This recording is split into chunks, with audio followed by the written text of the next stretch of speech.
Bismillahirrahmanirrahim. Assalamualaikum warahmatullahi wabarakatuh.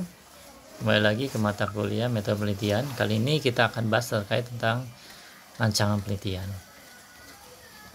di mana rancangan penelitian digunakan untuk rencana yang penelitian yang akan kita lakukan itu seperti apa dan bagaimana, di mana, kapan, dan bagaimana dan apa bentuk keluaran yang akan kita lakukan sebagai bentuk dari kewajiban publikasi kepada masyarakat.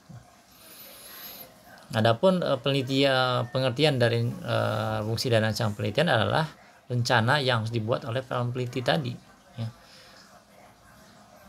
sebelum terjun ke lapangan untuk seperti contoh mengumpulkan data, menggali informasi, wawancara dan sebagainya.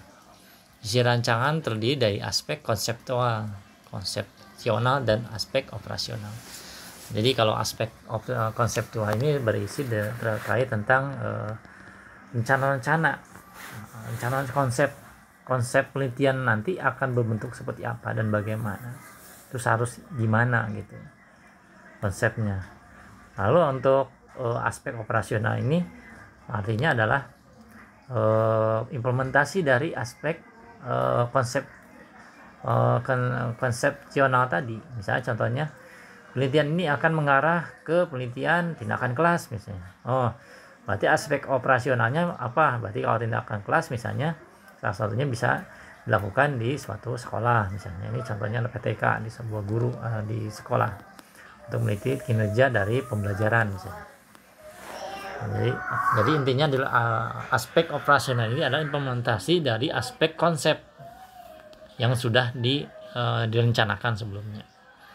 Lalu fungsi dari rancangan penelitian ini pertama adalah sebagai blueprint atau cetak biru atau modeling yang kita akan buat tadi. Lalu menunjukkan batasan-batasan penelitian. Batasan penelitian ini seperti apa batasan penelitiannya? Apakah misalnya kalau kita meneliti tentang sebuah pohon ini, apakah kita meneliti semua pohonnya dalam pohon itu, atau hanya batangnya, atau daunnya, atau akarnya, atau sebagainya? Kalau kita hanya batangnya berarti kita fokus mencari penelitian untuk batangnya. Ini batang ini kenapa? Apa yang diteliti batang ini? Atau di daun ini apa yang diteliti daunnya? Ya, sebagainya. Lalu sebagai petunjuk, supaya kita tidak salah kaprah, supaya kita jelas arah penelitiannya. Misalnya contohnya di jadwal penelitian, misalnya bulan ini mengerjakan ini, bulan ini mengerjakan ini dan sebagainya. Karena kalau tidak menggunakan itu kita kadang-kadang suka terlena. Ini kadang-kadang kita udah sampai mana ya penelitiannya gitu sampai. Makanya dengan menggunakan penjadwalan kita jadi terarah. Ya. Lalu ragam rancangan penelitian pertama adalah rancangan penelitian historis, di mana penelitian bersumber dari informasi mengenai masa lampau, masa lalu yang dilakukan secara sistematis. Di pengertian penelitian sifatnya sejarah, ya, mempelajari tentang sejarah atau sejarah masa lampau supaya dijadikan kalau bahasa Arabnya itu itibar, ya. Kalau itibar itu seperti manfaat, ya, supaya nanti dijadikan manfaat supaya kita tidak melaksanakan hal yang sama. Kalau misalnya ini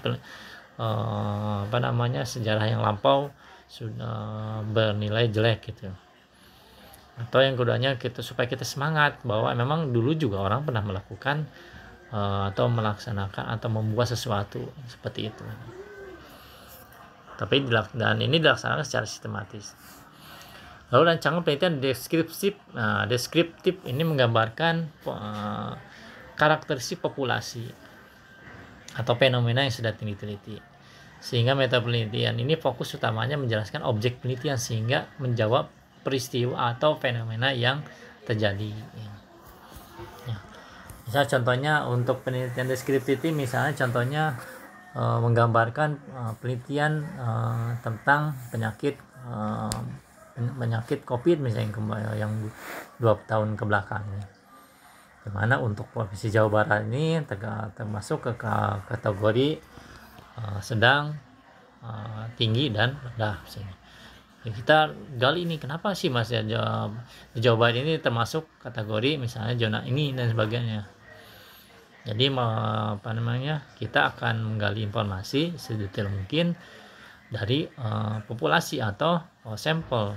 Dalam hal ini adalah orang penerima penderitanya. Apakah dia termasuk ke kategori terkena penyakit yang sedang, parah atau yang rendah tadi. Dan pada akhirnya pembaca atau masyarakat bisa mengatakan oh ternyata Jawa Barat ini termasuk ke zona ini gitu, zona aman atau tidak aman atau sebagainya. Lalu jenis rancangan penelitian pertama adalah penelitian kasus. Penelitian kasus ini pemahaman dari perilaku manusia berdasarkan opini manusia. Penelitian kasus misalnya contohnya kasus yang pembunuhan misalnya kemudian yang dilakukan oleh berencana atau pembunuhan yang dilakukan secara terencana. Dimana dengan penelitian ini kita akan membuat tujuan ini motifnya apa sih pembunuhan ini, barang buktinya apa sih gitu, jenis hukumannya apa sih gitu, dan supaya jelas gitu pada saat diinformasikan di di masyarakat gitu, bahwa jadi masyarakat jadi paham oh ternyata untuk motif pembunuhan ini seperti ini, yang terlibatnya orang-orang A, B, C dan sebagainya, terjadi di mana gitu, terus barang buktinya apa, hukumannya berapa tahun sebagainya. Lalu rancangan penelitian ini kalau selanjutnya rancangan penelitian korelasi, di mana seorang peneliti mengukur dua variabel X dan variabel Y misalnya. Apakah ada pengaruh misalnya kenaikan BBM terhadap kemiskinan rakyat misalnya ada pengaruh nggak gitu. Jadi dilihat dari BBM-nya sekian ribu naik lagi sekian ribu naik lagi ya, apakah dampak pengaruh nggak dari kemiskinan gitu. Nah, kita teliti hubungan variabel antar sebab akibat tadi.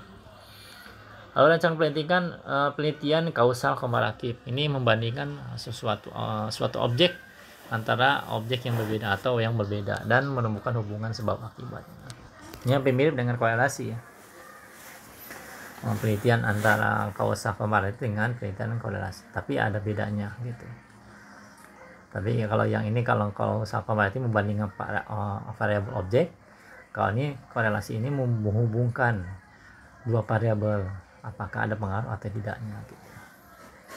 Lalu untuk penelitian eksperimental ini penelitian yang dilakukan pendekatan saintifik atau ilmiah menggunakan dua set variabel. Atau ini uji coba, biasanya kalau di IPA itu suka uji coba, asal dimasukin ke bahasa jadinya apa gitu, eksperimental gitu variabelnya. Lalu rancangan penelitian tindakan ini tadi seperti yang saya bilang, tindakan ini yang dilakukan peneliti situasi untuk menyediakan penalaran praktek sosial. Misalnya contohnya seorang guru melakukan penelitian tingkat kelas, di kelasnya ternyata bertujuan untuk bagaimana menemukan metode atau formulasi yang tepat supaya mahasiswa atau siswanya itu cepat dalam daya tangkap pembelajaran yang diajarkan. Dia meliti satu semester dengan metode tertentu. Nah, diteliti ternyata ada perubahan nggak terhadap metode dampak terhadap tindakan tadi. Kalau ada perubahan apa yang dilakukan, kalau tidak ada bagaimana solusinya gitu. Lalu rancangan penelitian rekayasa terapan ini biasanya teknik ya, paling enak kalau penelitian rekayasa terapan ini bidang teknik karena langsung ke metode empiris dengan sesuai dengan bidang objek dan sesuai penelitian. Jadi ada alat dan bahannya, misalnya untuk teknik sipil penelitian tentang kekuatan bangunan dalam menghadapi gempa bumi. Nah, berarti bagaimana metodenya gitu, algoritma pakai apa supaya bangunan itu kuat terhadap gempa bumi tadi. Cobalah di suatu wilayah menggunakan konsep tertentu, ada hasilnya atau tidak. Nah, lalu setelahnya adalah kita buat dulu kita. Setelah kita tentukan di atas, baru kita tentukan proposal, buat proposal. Apa itu proposal? Digunakan untuk mempropos ya, atau melamar atau mengusulkan penelitian. Jadi dengan proposal ini kita akan ketemu nih proposal penelitian kita nanti mau mengarah kemana, dan akan kemana nanti dijadikannya gitu. Untuk proposal ini bisa terdiri dari bagian-bagiannya atau sistematik penulisan. Pertama judul, latar belakang, rumusan, tujuan dan sebagainya. Dimana antar poin-poin ini ada benang merahnya, harus terjalin dengan benar. Kalau tidak ada, jangan sampai peneliti ini tidak tahu apa yang akan ditulis atau tidak tahu apa yang ditelitinya. Nanti akan hilang ruhnya gitu, ruh penelitiannya seperti itu. Ya.